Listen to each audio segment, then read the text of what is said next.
தென்காசியில் 10க்கும் மேற்பட்ட தெருநாய்கள் 3ஆம் வகுப்பு படித்து வரும் சிறுமியை கடித்து குதறியதால் அப்பகுதியில் பெரும் பரபரப்பை ஏற்படுத்தியுள்ளது.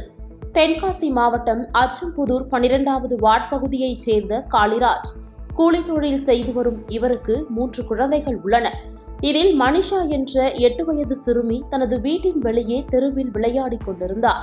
அப்போது விளையாடிக் கொண்டிருந்த சிறுமி மனிஷாவை அங்கு சுற்றித் திரிந்த 10க்கும் மேற்பட்ட தெரு நாய்கள் கடித்து குதறியுள்ளது. சிறுமியின் அலறல் சத்தம் கேட்டு வந்த அக்கம் பக்கத்தினர் நாயை விரட்டிவிட்டு சிறுமியை மீட்டு தென்காசி அரசு மருத்துவமனையில் அனுமதித்தனர்.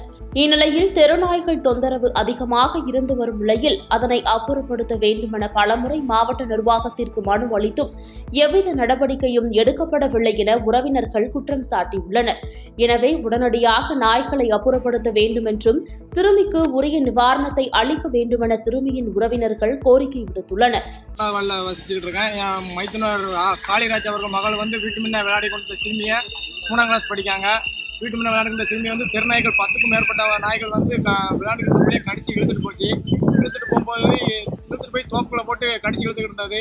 அப்போ காப்பாற்றுறதுக்கு பிள்ளையோட சத்தம் கட்டு காப்பாற்றுறதுக்கு நான் உடனே போடும்போது எந்த பொருளும் இல்லைனாக்கா என்னையும் துரத்துச்சு. இப்போ அங்கே கிடந்த கம்பு எடுத்து நாய்களை துரத்தி விட்டு பிள்ளைய காப்பாற்றி வெளியில் எழுத்து கொண்டு போட்டு தலைகளில் பார்க்க முடியாத அளவுக்கு காயங்கள் இருக்கு.